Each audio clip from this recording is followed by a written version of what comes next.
You are listening to episode number 213 of the All About Breastfeeding show. I am your host, Lori Jill Eisenstadt, IBCLC, and I help moms with breastfeeding. To learn more about the work that I do, how we can work together to help make breastfeeding easier for you, and the other services that I provide, please go to allaboutmothering.com. All About Breastfeeding, the place where the girls hang out, has been quite a dream of mine for a long time. I may not have had the title exactly what I wanted it in mind. However, I did know exactly what my goals for this show would be long before the very first episode. I'm happy to say that each season I am able to meet my goals and provide you, my listeners, with an incredible amount of breastfeeding education, and it's all for free. During our few weeks break here at All About Breastfeeding, you will get to hear some of the earlier shows I recorded. Today's show is the fourth show I ever recorded. I was incredibly fortunate to have Fiona Lange Sharpe. She is an IBCLC and a Master of Ceremonies for the Gold Online Conference, and she hails from Canada. In this podcast, she tells us about her early years growing up, as well as her journey to becoming a lactation consultant. Fiona talks about her personal experience with tandem nursing, 3 kids, and pumping for her newborn son, who was born with a congestive heart disease. While I do admit that it doesn't take me too much to cry, you might hear me on today's show fighting back tears as Fiona talked about 2 lovely ladies, whom she calls her angels, who made her sit down and pump milk for her sick baby. We will be back on October 30th with season 7 and some brand new interviews. Please enjoy today's show. I have these 2 beautiful angels that stood beside me, and they took me from my bed where I birthed him in the hospital, and they walked me down that hall to that NICU. They sat me down in that pumping room, and they said to me, "Fiona, if you do not pump your milk, we will put it on you and we will pump it for you. Your baby needs your breast milk, and we're going to keep doing this until we get enough for him."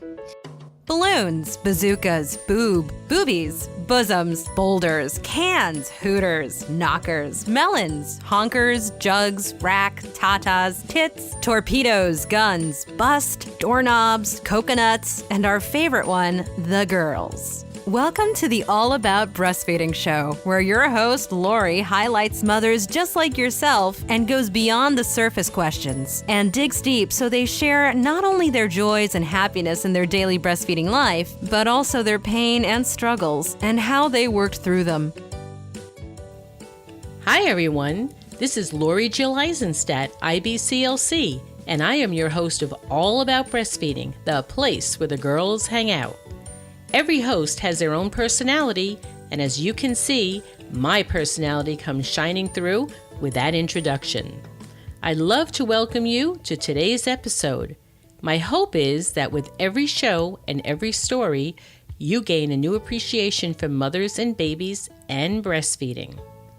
You will want to go check out the show notes, which are on the website, for the various resources mentioned in each podcast. We have a great show today. Let's get started. Welcome everybody to All About Breastfeeding, the place where the girls hang out. And I am thrilled to interview our guest today, Fiona Lange Sharpe. She is a birth and postpartum doula and international board certified lactation consultant in private practice in Edmonton, Alberta, Canada. Fiona has over 20 years of experience attending births, supporting mothers postpartum, and offering lactation case management services. Having studied in England under the National Association of Maternal and Child Welfare, Fiona moved to Canada in 1989, and after having her firstborn son, was accredited through Lange Canada as a leader, and she's now retired after 20 years of service, and went on to obtain her certification as an IBCLC. Fiona's experience in perinatal health, along with her interest in technology and social media and passion for quality education makes her an excellent fit for Gold Conferences International. Fiona is one of the first voices you'll hear as one of Gold's online Master of Ceremonies, and is also often one of the first faces you'll see online and in person, as she represents Gold at industry events and via social media. Fiona is highly anticipating an expanding role with Gold as Gold increases its online offerings. Welcome, Fiona. Thank you so much, Laurie. It's lovely to be here with you today. You may or may not remember, because I know you do so many shows and you travel so much, but I'm in Phoenix, Arizona, and I had a very lovely conversation with you at your booth in Scottsdale, Arizona last July, and at the ILCA conference. Well, I do remember. It was funny because I didn't remember until I looked at your face. And that's, for me, that's the best way. If I can have a snapshot of everyone's face and name. But yes, I do meet many people. And I was actually in Phoenix twice last year. And so, I've met many people at two different events there. But I do remember, Laurie. Yeah, for me, and it was like I was a little bit starstruck because I've seen your pictures and I've heard your voice, but now I'm standing in front of this person, as my kids say, IRL, in real life. And you were and your partner, who came to the conference with you? We had a couple of people there at the conference, but Chelsea was there from Gold as well, and we also had Stephanie was at our booth helping us as well. So it could have been one of the other gals was there. Yeah. Yeah, so I think it was Chelsea, and we had a really lovely conversation. Both of you were very down to earth, and I really enjoyed our brief conversation. So I thank you for that. And the other interesting thing is my mission with All About Breastfeeding is really to normalize breastfeeding for moms all around the world and to make IBCLC a household name. And when I was thinking about guests for this podcast, you were like right there at the top, because I thought, what better person to help do that than Fiona, who really, what the Gold Conference does and what you're all about is basically embodying this mission. The conference is educating, supporting, and advertising families, breastfeeding moms, and professionals. So you're it. Well, thank you, Laurie. I appreciate that. And, it is part of my own personal core. It's inbuilt. It's part of my DNA. I have no idea why, but I was just made this way. And, I grew up that way. So being part of Gold, like a bigger, expansive, international organization is just wonderful, because it just meets the needs of me personally. But then I get to be part of this, international phenomenon where we're getting the information out to so many people around the world. It's so interesting that you say that it's part of your DNA, because people who know me when I was younger, to be doing the work that I'm doing now, it's probably one big But after I had my first baby, my first daughter Alicia, all of a sudden everything in my life changed, and it set me on this, what I call this birth junkie breastfeeding path. And of course led me to getting my IBCLC and the focus with moms breastfeeding. Sure. So you mentioned a little bit about in your DNA and growing up. I always think it's nice for people to get to know you just a little bit better before we get to the current career stuff. So are you able to share with us just a little bit of background about what life was like for you when you were growing up? I would love to. Sometimes it's not known, but I grew up in Scotland with my family, and a lot of my family are still there. And so that's a big part of who I am still today, even though I live in Canada. And I grew up there, and I actually was born in Paisley, which is just outside of Glasgow. And just 2 years ago, I actually went back to my very first home. And I must tell you this brief story, but it was so important to me. I got to my home, and I just wanted to take pictures of it. You want this capsule, and it was great, fond memories. And as I was taking pictures outside the house, this man walked up and he said, "Oh, do you want to come into the building?" And I said, "No, I just taking pictures. I used to live here." And he said to me, "Is your mom's name Anne?" And I said, "Yes, it is." And he said, "Well, you must be Fiona." And I had no idea who this man was, but the man who lives in our house bought it from my family, well, let's just say many years ago, and they've been living there ever since. And they raised their family there too. So they invited us in, and we had tea with them, and it was just beautiful, and we shared memories, and it was just lovely. So I have a lot of really strong ties still to where I grew up. And then, of course, having that visit a couple of years ago was just beautiful.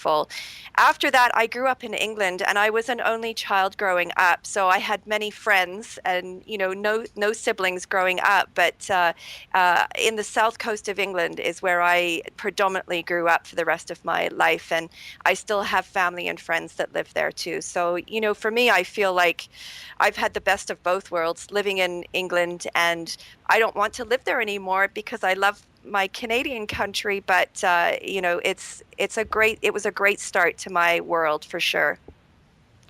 And it certainly doesn't hurt to have friends and or family to go back and visit, right? Absolutely not. And of course, it's an extension to the fact that we have this big wide world of the internet that I can stay so close to them. And in fact, I've never, since I was 18, I haven't lived in the same country as my parents, but yet I probably have one of the closest relationships. I mean, it's just amazing because we're so connected, and they are with my children as well. So they actually live in the United States now. They're in California, but, I've just been so blessed to have people everywhere to visit. So it's wonderful. Yeah, that is wonderful. And I just love I think it's a very, very heartwarming story about you going back to the very first house and him knowing who you are and welcoming you in and having tea. That's Yeah, so it was heartwarming. lovely. Can you tell us what about the experience with your first son that led you to becoming a La Leche League leader, and then, of course, onto an IBCLC? Was there one big aha moment? Was it a path that you gradually followed? Talk to us a little bit about that. Yeah, it was fairly significant for me, Laurie. I had trained in the National Association of Maternal and Child Welfare before I had children. So I was very well versed in taking care of, pregnant women, prenatally, during birth and postpartumly. But at the standard of care in the UK at the time was that you would breastfeed to at least 6 weeks. That was the recommendation, 6 weeks, and I mean, my eldest is 24 now. And so just think back to a time where by around 6 weeks, most people had introduced bottles full time. And, but you had done a really good job, to get to 6 weeks. So I had my first son in Toronto, Canada. And I had done a fair amount of prep work, but I hadn't been here that long, so I didn't have a significant amount of support. But I did go to, I wasn't that focused on prenatal, birthing stuff. I felt like I was well versed in it. But I was very curious about what was out there about breastfeeding because I knew that the journey of breastfeeding would be longer than the birth story. So I actually did go to a hospital meeting, but it was run by a La Leche League leader. And so you can imagine that it was very dominated by, authenticity about what it was really like and what expectations were and all those types of things. So that was very significant for me because I had a good even though it was only 4 hours, but it was really solid information that I was getting that, I wouldn't have gotten anywhere else. So I think I got a little bit lucky. And with a little bit of my background, it was a good mix. So, my birth story, it wasn't, it was I stayed home until I was ready to birth, and then I went to the hospital. They didn't really like me because I birthed very quickly because they kept telling me I wasn't. Of course, I was a first-time mom, and they said, you're going to be here for hours. But sure enough, I birthed within 3 hours, and I was super happy. And I was one of those mothers. 24 years ago, I put labels on my child. Do not give a soother, do not give a pacifier, do not give bottles, do not give formula. And I was one of those ones on the ward that, again, and it wasn't well received, but nonetheless, I was determined. So my story goes on that I successfully birthed, had a baby. I was breastfeeding. Again, no support. I was kind of winging it, and people were kind of surprised a little that I was breastfeeding. I had this tiny little baby, and I got to 6 weeks and I started to worry quite a lot about what I was doing. And so, of course, I went to a Lange meeting. It was a natural stop for me, after meeting this wonderful Lange leader. And I got to my first meeting, and I remember seeing a 4-month-old. I asked the woman who was sitting next to me how old her baby was, and she was breastfeeding. 4 months, my gosh, that kid was so big. That 4-month-old was huge, in my mind. And I said, "Are you still breastfeeding?" And she said, "Oh, yes, of course," she said. And that was the door that opened everything. Just that I don't even, you don't remember the women that you first meet, but my goodness, this woman, she opened up my eyes and my mind, and I can breastfeed till 4 months. Wow. So, but that was just wonderful, and I was hooked right away. And but I was also pregnant by the time my baby was 6 months, postpartum. So I was on my way already to having, another baby and tandem nursing. So that's another story. I'll tell you maybe a little bit more about that later. But that's really how, I got into becoming a Lange leader. And then I went on and had 5 children, and so, baby after baby, I became a Lange leader by the time, just after I had my second child. And I did it quite quickly before I moved to Edmonton. And it was exciting times. I was hooked left, right, and center, and just like a sponge, a young mom and having babies and going to meetings. It was a wonderful experience. And it wasn't actually until much later, after I'd had my children, that my desire to become an IBCLC really set in play, because I was just hungry for more.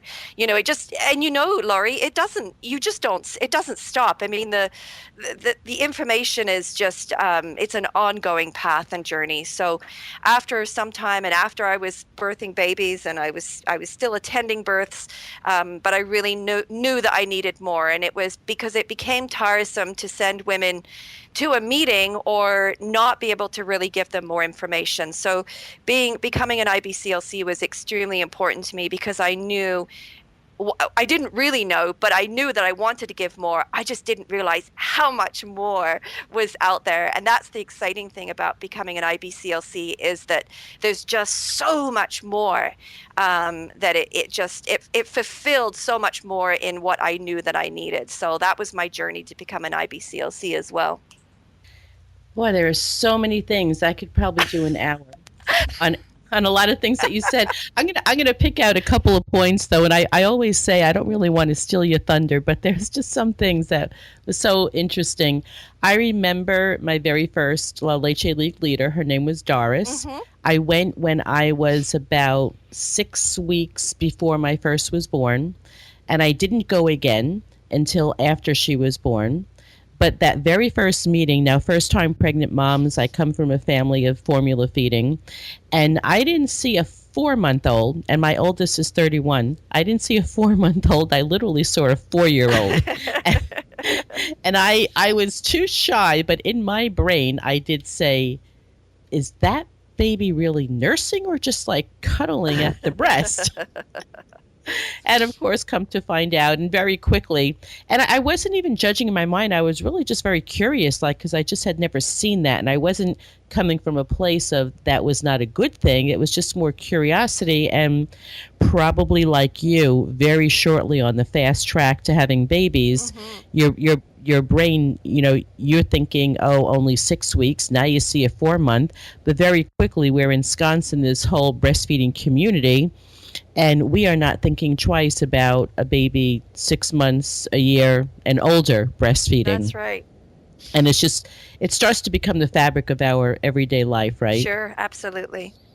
And the other interesting thing that you said was you didn't even really know, you didn't make a conscious decision to become an IBCLC, but it really came from a place of knowing that you could do more, there was more to do. It was sometimes not convenient to send a mom, have her wait a whole month to go to one La Leche League meeting. Mm-hmm. And of course, then once you start to get involved in it, I remember when I met my first IBCLC, my wonderful mentor, Bonnie Jones. I was one of those weird people. And I always said that now I realize how insulting it was, but she took it very well. I was like, so you work in the hospital full time as a IBCLC and you get paid to just like help breastfeeding mothers all day?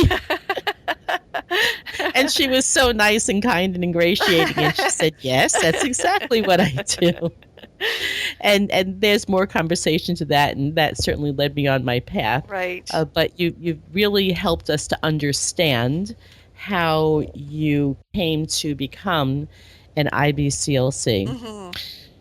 What I would love to do is if you're able to explain the difference between the skills that you develop at La Leche League, which are wonderful and serve a fabulous purpose and help hundreds of mothers, but how you transition from helping moms in that role and what it is that you do, and how this differs from the skill set that you have as an IBCLC, and how this translates to the kind of care that you offer moms. I know that the lay public is quite confused between what I call the different alphabet soup letters after our names, and don't fully understand. And I would love for you to be able to help us understand. Sure. It was never complicated for me, Laurie. I had defined it really early on because I was a lone leader at a group where people, started assuming that they could get, IBCLC care. And so I had to define it very quickly in the order of how I was doing things now. And I love La Leche League and I love mother-to-mother sport. I think it's mother-to-mother support is definitely the pinnacle of what, really empowers women to stay the course in most things, right? Not just in breastfeeding, but in most things. It's something that I think that we really, really need and don't get enough of, and that's where La Leche League can step in. So defining it for me was simply that, every time I went to a La Leche League meeting, I had to take a mental, physical, and perhaps even a spiritual step back into my motherhood shoes. And I was a mother, just like every other mother in that room. And I was there to share my, experience and, what led me to certain things, and to encourage all women that were there that wanted encouragement, and just be a part of that body of women that were there. And of course, to facilitate as a leader, you're facilitating conversations, you're facilitating stories and events, and some of the how-tos on a basic level. So in that room, for me, it was always about taking a physical step back. And I know we talk a lot about changing hats and all those types of things, but for me, I just needed to be a mom. I needed to know that, and that of course is my primary job in this world. I'm a mother first, but that's what I did every single time. So I was able to do it in a meeting. I was able to do it when I picked up the phone. I was able to verbalize it and say, you know what, today I'm a mom. I'm just a mom talking to you, Laurie. And I can't diagnose your baby. I can't treat you. I can't investigate any further. But today I'm just a mother sharing my experience. And then when I'm an IBCLC, completely different. For me, it is about being a detective. It is about the investigation. It is looking at the different levels of diagnosis and understanding exactly what's going on, what the parameters are, doing a full history. It's clinical, and it's a big step. There's a big difference for me to define that. And I was able to verbalize that very clearly to everyone that I was communicating with. And I felt like it was important, and I would do it a lot. Even when I got phone calls and people weren't sure how they were referred to me. I tried to keep 2 phone numbers for a while, but that gets pretty gray in areas as well, because you get referrals from the internet, you get referrals from Facebook, you get referrals from meetings. And so I would just make it extremely clear when I was talking to people. And it would even sometimes say, I can't actually talk to you. I'll need to call you at a different time. when I'm working or whatever, the parameter was. So, for me, again, mother to mother support. I am just a mother, an important, valuable, empowering role, but I am a mother in that role at the Leche League, and as a Leche League leader. And when I'm an IBCLC, I'm a clinician and I am a detective looking for solutions for you and your baby. I have to tell you, Fiona, in our community, this subject goes around and around, inside out and upside down. Sure. And you have given the best explanation of what a lot of people talk about switching hats, what it means to you, what it means to the mother you're working with, what it means to the public.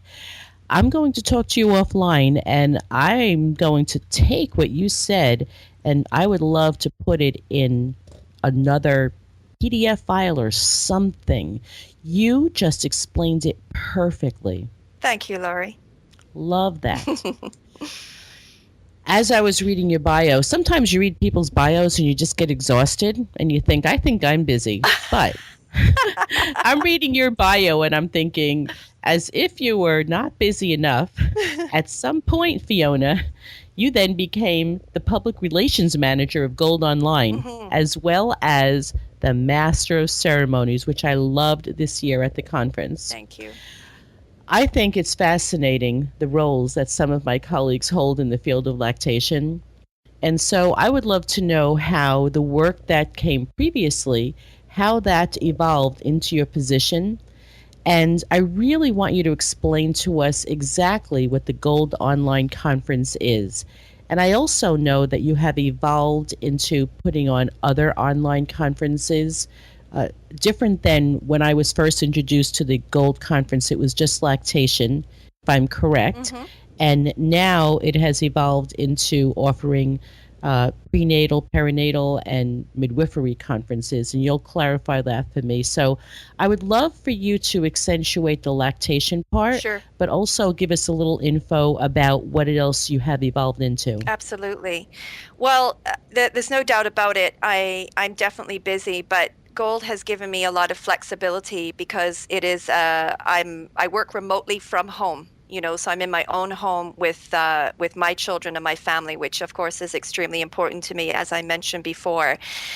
In 2010, I took my first Gold conference and I was immediately hooked. I wasn't part of Gold, but I really wanted to be part of Gold. And I was, looking at, being involved in different areas and where I could go and those types of things.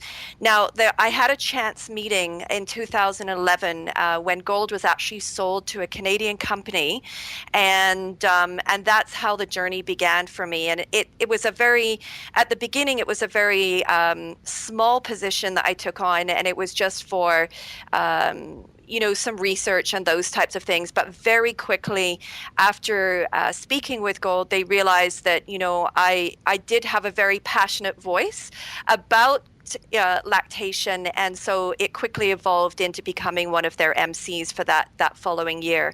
And so it was a very exciting journey, and the whole background between my relationship between computers, the internet, and all those types of things, the backstory behind that, Laurie, was that I grew up with computers. My father's a computer engineer, and so I was building my own computers in the 90s, as do my children. Everyone builds their computers in our family, and so my relationship with computers was very, very strong.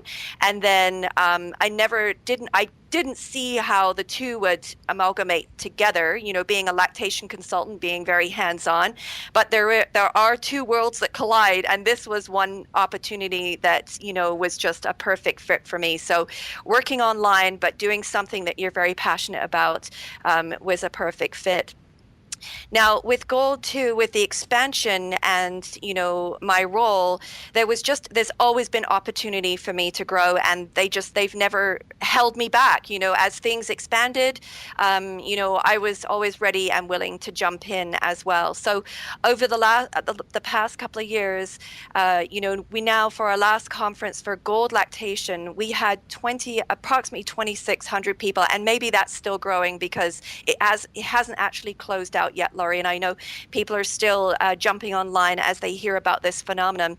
But 2,600 people around the world are getting information, and that's what I care about. I care about the fact that we're reaching so many people internationally, remote areas, and if you look at, we have a country map, a world map, I should say, on our website, and it shows you, how many IBCLCs or, lactation specialists are there, looking at that information, and I just find that so fascinating.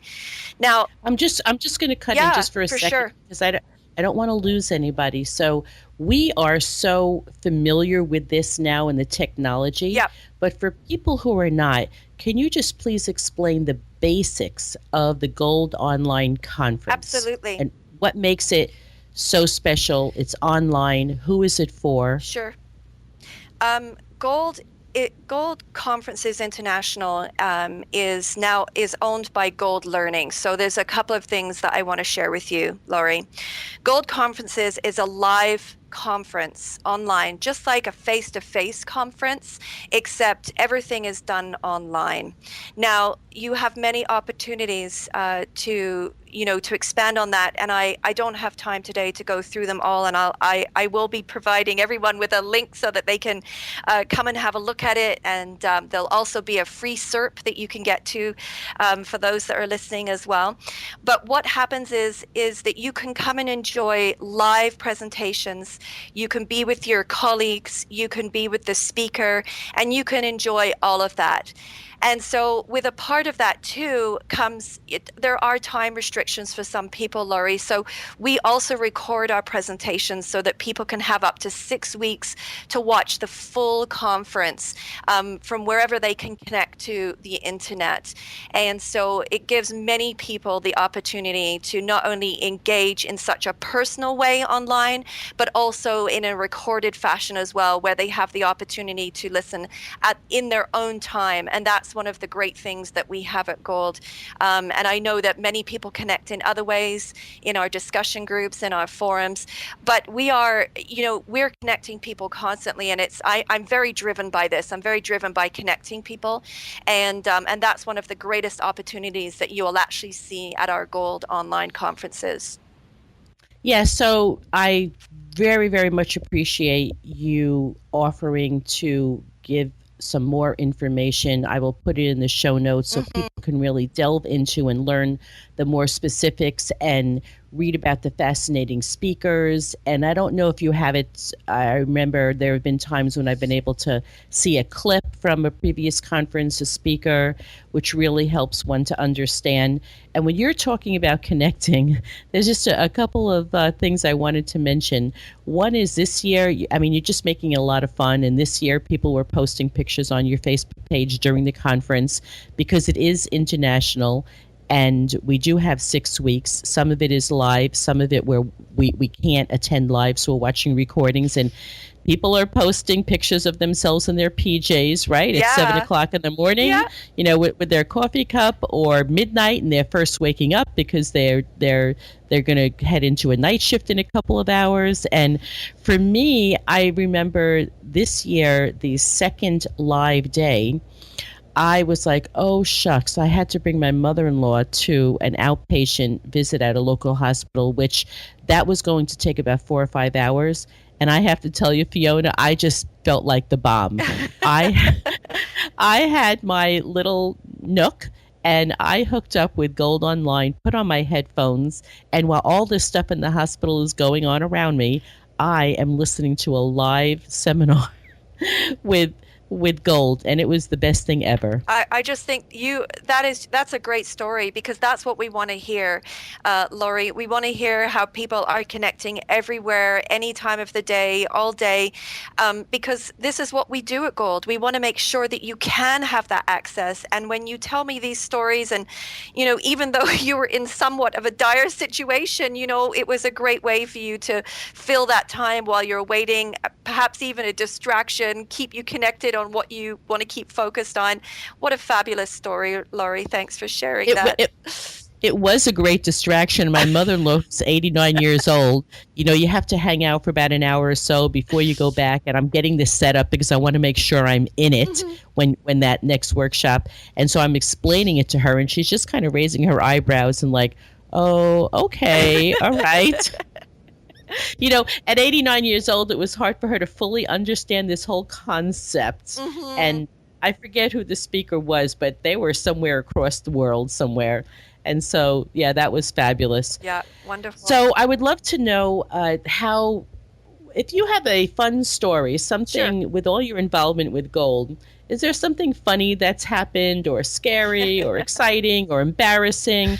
Most of us have fun stories to tell about the jobs we do every day, and I'd love to hear one of yours. Oh, this was a tough question to answer because we have so much fun at Gold, so it's just like, you know, and that's what I could remember. And sometimes we're extremely busy too, as you can imagine, and it's all work and little play, but we do like to have a lot of fun. I did want to tell you about an exciting story that happened though in 2013. We were busy working on some projects, and we had a live exhibit going up in Melbourne, Australia. And I wasn't part of that, but you know, getting the setup to send the person there, I was part of, and that was great as well. And you know, and I was going to be tweeting it out, you know, in Canada or, you know, from my desktop while this other person was in Australia. Well, there was a conversation that happened, and I think it was on the Wednesday, and the team decided that we needed to send someone else to Melbourne.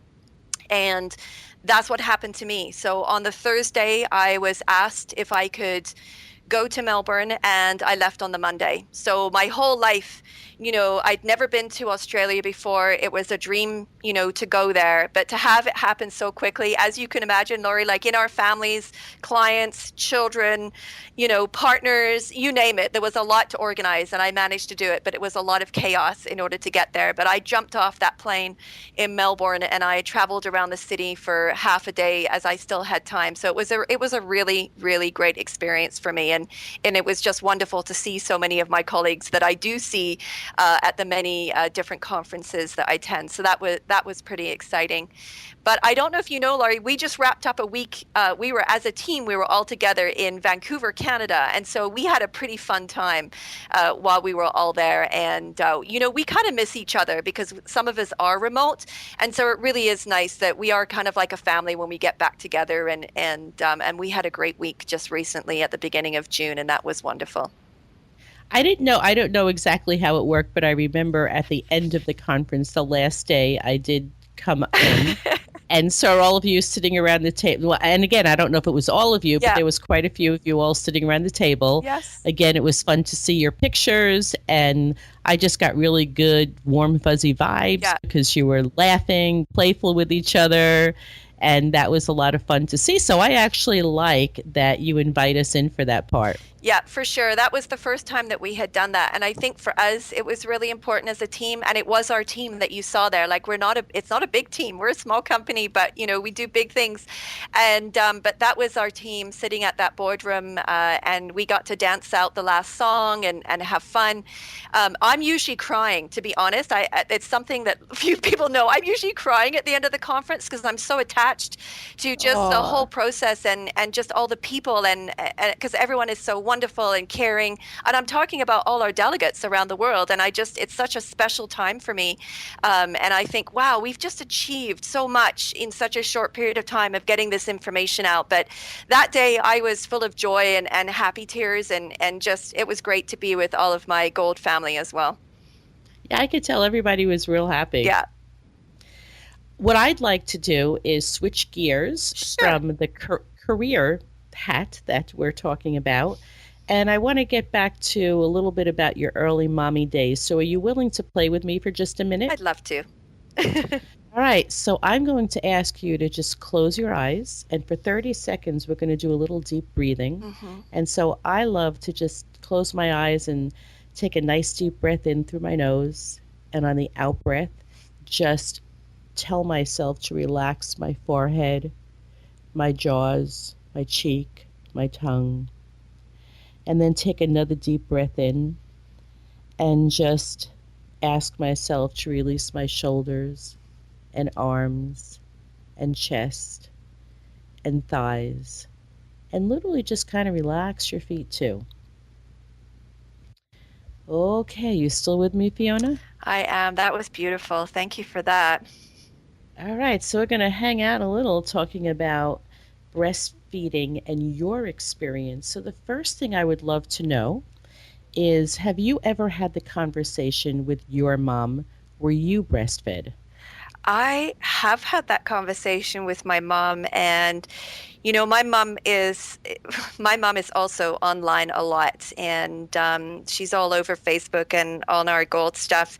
I was breastfed, Laurie. I was one of the few babies at that time that was breastfed. I wasn't breastfed for a long time, but my mom talks about the stories of being breastfed for at least 6 months, and she talks about it, and the tears, I well up listening to the stories, and it's very beautiful, and my mom's very passionate about it, and her passion has only grown through me and my own personal journey, and so she has been a huge advocate for so long now about breastfeeding, and it's been on the heels of our journey together, so it's been wonderful.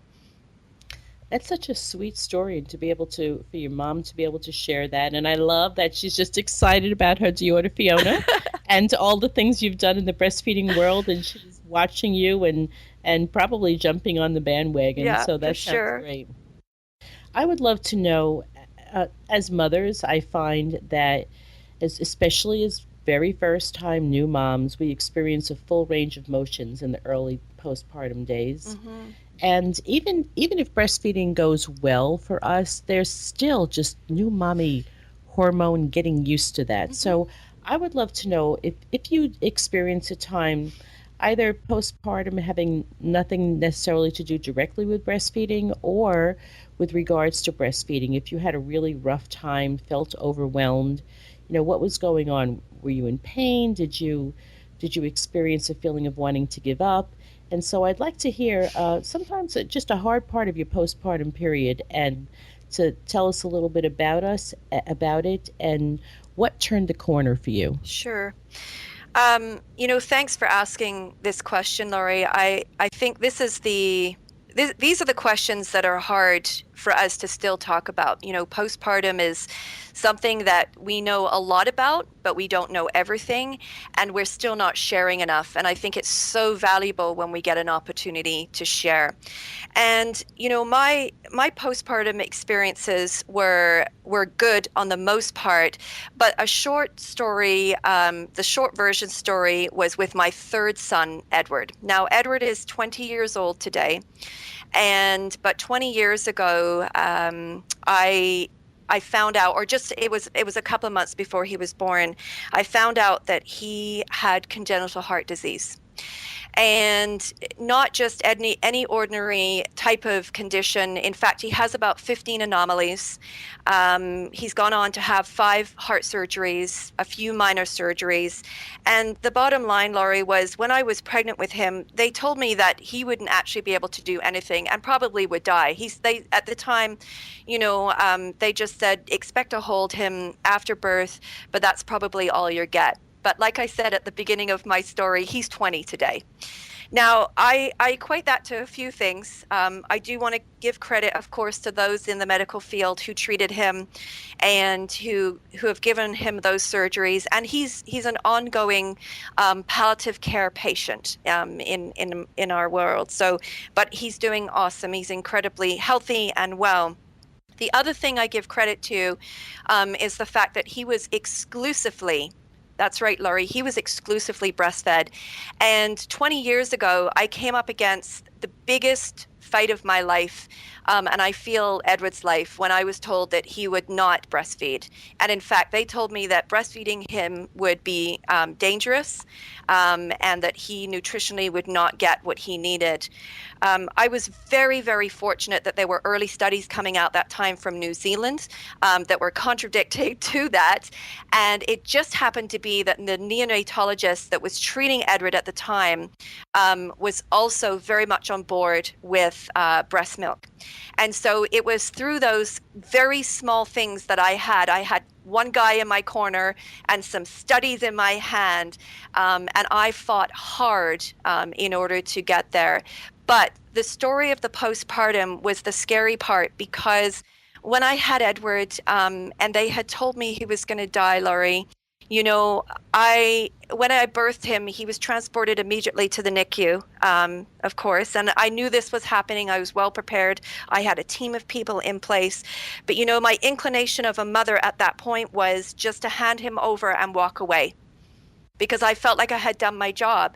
And in my mind, where fear drove me at that point, and some anger and, you know, unknowns and all those types of things, I just wanted to get home to my children. I just wanted to leave. I thought, I can't do anything. There's nothing else I can do. I'm just going to hand him over, because they said he's not going to live. What else can I do? Well, you know, I'm going to cry, but I have these two beautiful angels that stood beside me, and they took me from my bed where I birthed him in the hospital, and they walked me down that hall to that NICU. They sat me down in that pumping room, and they said to me, Fiona, if you do not pump your milk, we will put it on you and we will pump it for you. Your baby needs your breast milk, and we're going to keep doing this until we get enough for him. And they were straight, like, you know, they were straight with me, and that's exactly what I needed. I was very broken inside. I'd had a, you know, very tumultuous pregnancy, but those two angels, you know, who were celestial leaders at the time, and one was my very good doula as well. They held me up. They put those pumps on me, and they sat with me, and they cried with me, they held me, they laughed with me, but they took me on a journey that today I have a 20-year-old son. It's just amazing, just what can happen to women when they hold each other, you know. And those, you know, that story is really important because I see it from an outside place now. You know, I can look back and reflect. But that's what we need to do for each other all the time, Laurie, is we just need to hold each other, and be strong and empowering for our women today and our communities everywhere. Is we need to hold them, because you just don't know sometimes what's going on in the inside.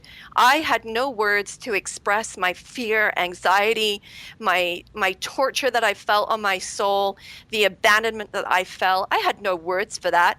But those angels that stood next to me, they didn't need to know any of that. They just needed to be with me and hold me. So that's my personal story. I don't get to share it very often, but thank you so much for asking that.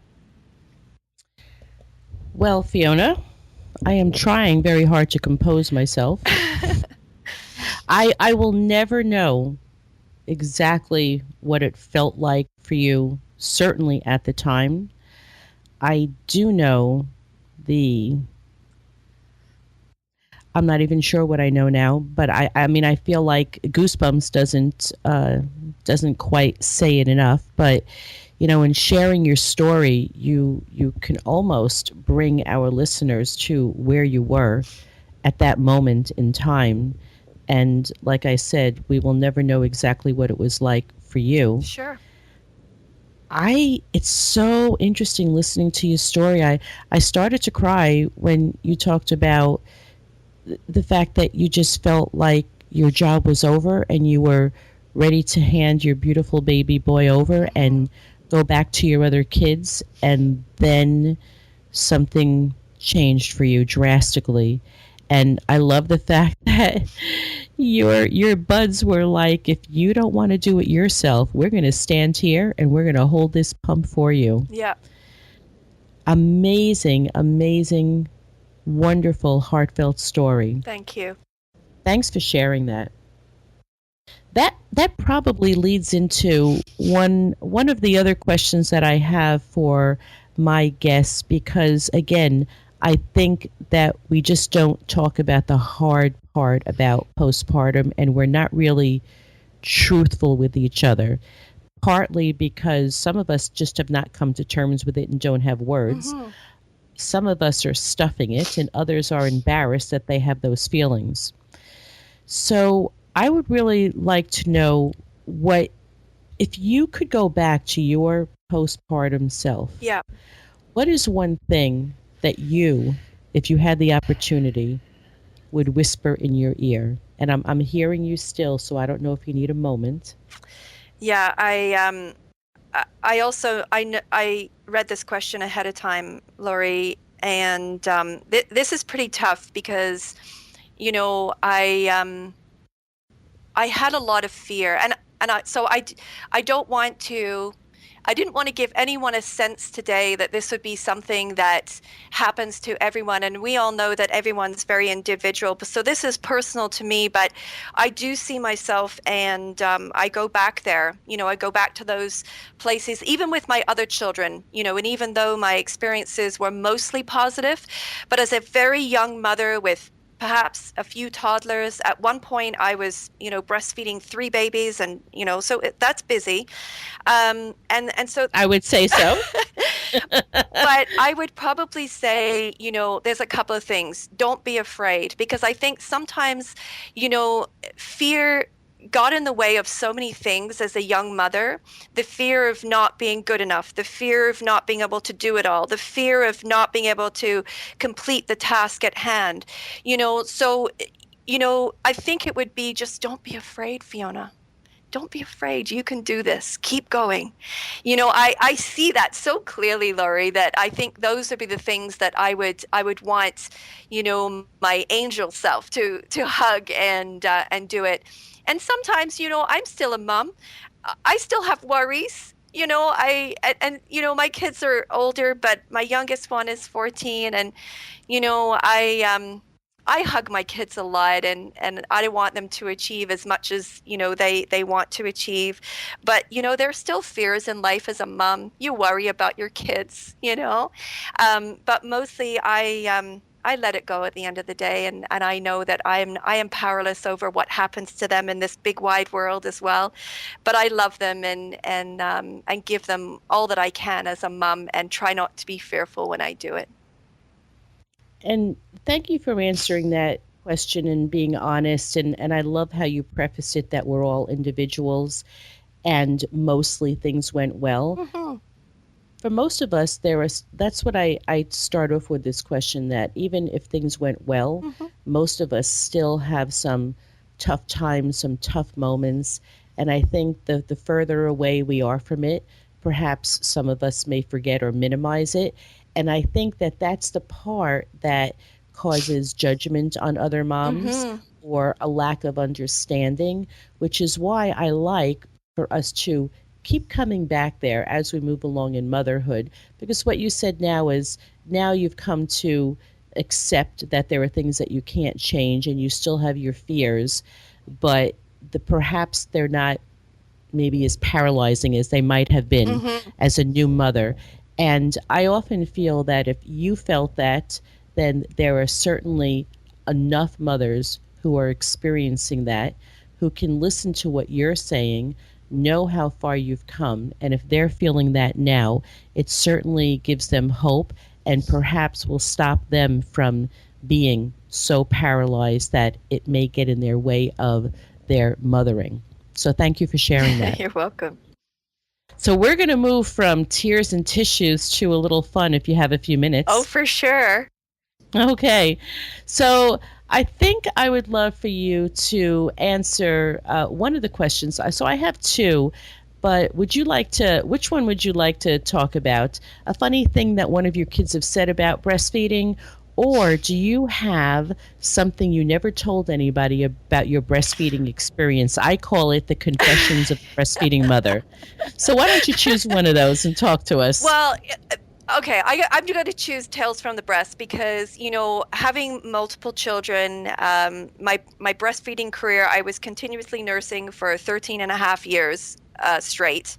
So, boobs are us in our house. And I also have 5 boys too, so yeah, Oh, so it's a lot of fun. And the boob talk continues in our house. I want to make sure my boys are very well versed, in this world about what breasts are for. But yes, excellent. but Tales from the Breast, funny things. I think I'm the one that makes jokes about boobs all the time in this house. Unlike it's usually dominated in the male dominant factors, right? But I'm always the ones that I'm talking about it, and I have the best T-shirt that says "Tata Technician." I don't know if you've seen that one before, but I have that's not. my favorite shirt that I wear around the house, and sometimes when I'm running. So I love wearing it. My other T-shirt that I love is that from the private practice conference that I love to attend, and that one is it says "Breastiful" on it, and that gets a lot of conversations going as well from the male population, and people like my pastor and things like that. So, anyways, those are certainly some fun things. I think one of the most awkward situations I actually got into with from my kids when they were really little was my second eldest, who was very vocal at an early age. He was probably 2.5 and speaking clearer than my elder son. And I was in an elevator. He's a very demanding child, still is at 23, and he was in the elevator. The elevator is crowded. He's standing. He's not in arms or anything. They're both standing next to me. I've got one on each arm, one on each hand. And he just starts going at it about wanting to have a boobie. And and so there was no way to stop this conversation other than putting him on the boob. And this elevator was crowded, and it was he just would not stop. So it was, I want a boobie, I want milk, he was coming up with all the words, and so there was no way. And of course, once he started, then my 3.5-year-old started saying the same thing. So of course it just went from bad to worse, in a situation where maybe some of the people in that elevator weren't used to extended breastfeeders. And again, being that was probably about 20 years ago, there was still a lot of us that were closet nurses, as they say. But there was no getting out of that situation. It was They're like, where's the exit door? They were like, why is this elevator not stopping on any of the floors? So, but that was one of, and I remember that to this day. Isn't that funny? As a mom, like that's 20 years ago. Too funny. Yeah, there were just some things that stick out, and I bet you anything you gave quite a few people things to talk about I'm that just day. like, you know what? Just bring it on. No one ever said anything, of course, because they probably just thought I was one of those hippie chicks in the day, and I still consider myself one of those. So yeah, and then Very cool, hippie chick. And confessions from a breastfeeding mother. Well, I think I already let this one slip. I am one of those mad mothers that was breastfeeding 3 children at once, and 3 of my own. I must say. There might have been some others as well, I guess. There might have been some sharing of nursing going on in my career at some point, but definitely. The nursing of 3 children was quite interesting. Having a newborn that was a heart child with congenital heart disease, and then the 2 toddlers. But you know what? Even though that is, it's funny. I don't share it very often, and now everybody's going to know, right? I mean, that's the funny thing. And I don't share it because it's one of those things that it's not common. It doesn't happen very often. Tandem nursing's talked about a lot. Not many of us, though, get to do 3, but what a blessing. When I look at it really, Laurie, like, holy, I mean, that was a blessing to me to be able to, to provide for these children at the time who really needed it because their brother had been very, very sick in hospital. I spent a lot of time in and out, going to hospital, doctor's appointments and so forth and so on.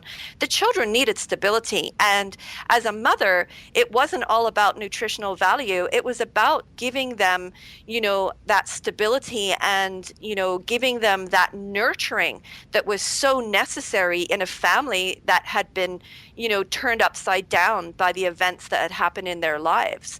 And so that's what I used it for. And that was, that might be a secret closet confession, but you know what? I would do it again in a heartbeat if I was given the opportunity. Well, no longer is it in the Well, I closet. guess not. I think it's fabulous that you shared because, who knows how many others are out there like that and who may not feel comfortable with sharing. Sure.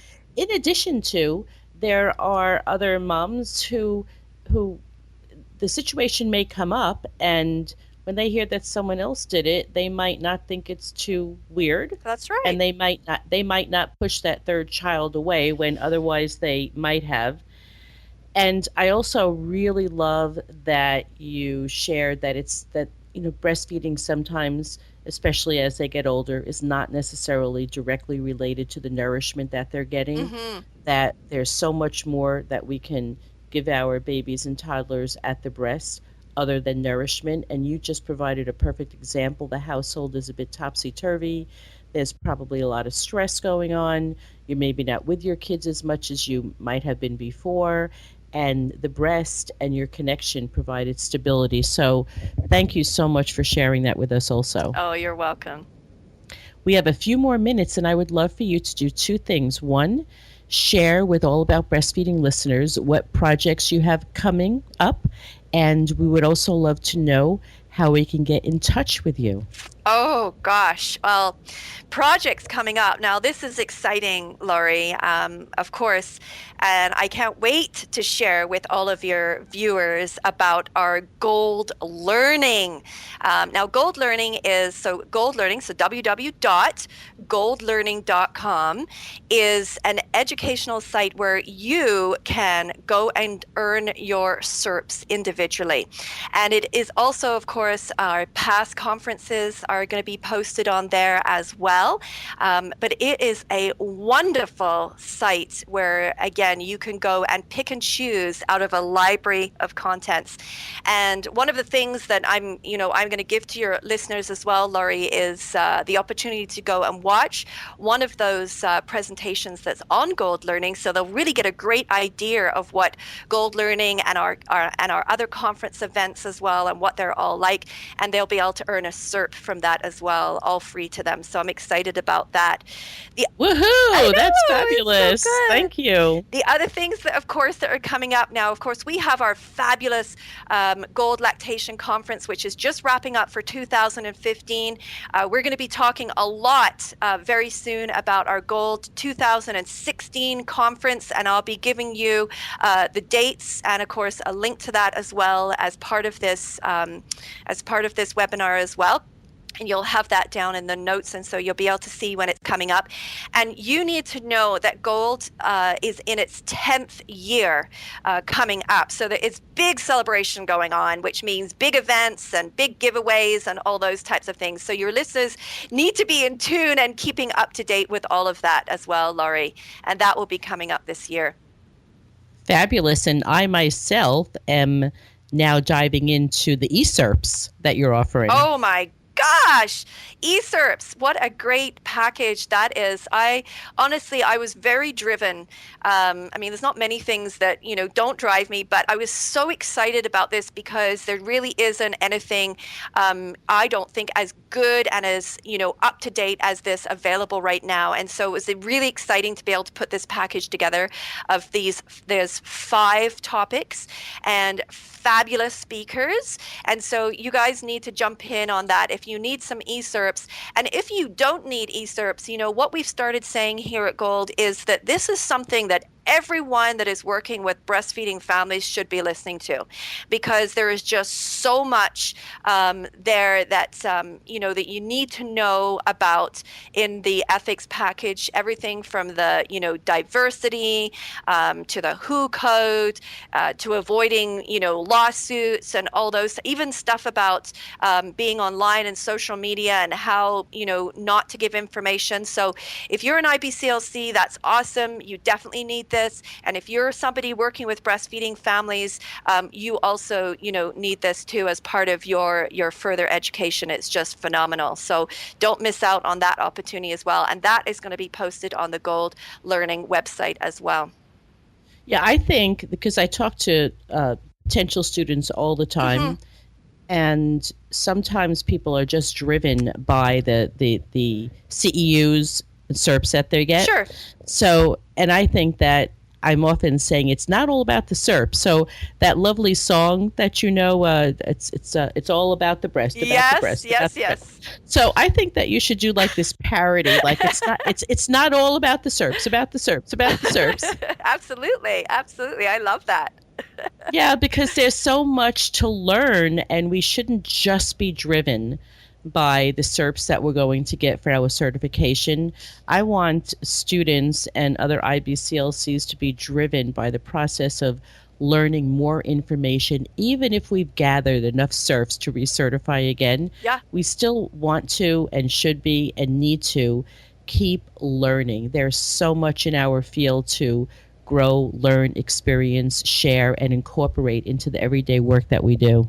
Oh, absolutely. I couldn't agree with you more, Laurie. I think that's why, this was really important to me, because I'm a very ethical, girl, in my world, and knowing that I didn't really realize that, when I first, and that was the big leap too, when you become an IBCLC, there's all these other foundational factors that you need. So if you think in terms, we actually should be doing ESERPs first before we do LSERPs. They should take priority. They should be the foundation of who we become in the lactation field. So in my mind, it's a little topsy-turvy, but that's why, I've started spreading the word and saying, anybody that is working in the field of lactation really should be looking at this course as their foundation before they go on and, and learn all the practicum type of, LSERPs that they need as well.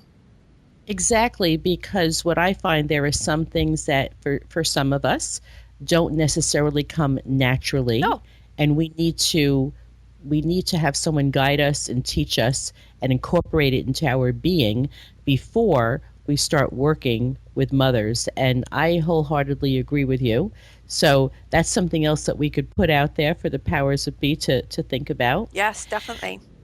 Fiona, Yes. This has been absolutely wonderful, chock full of really great information, insight into your personal life, what makes you tick, all the learning you've done, into the Gold Conference. There's been so much information that I knew I wanted to get to our listeners, and you have done that and expanded much more out. So I really appreciate you. Thank you so much for being a guest. Thank you so much, Laurie. It's been my absolute pleasure being here with you today. If you like the show and would like to join our Facebook group, all you need to do is go to Facebook and punch in the 4 words, All About Breastfeeding Community, and that will bring you to our page. Join us and chime in. Meet each other, introduce yourself, get to know each other, and ask questions if you have them. Until the next show, bye-bye.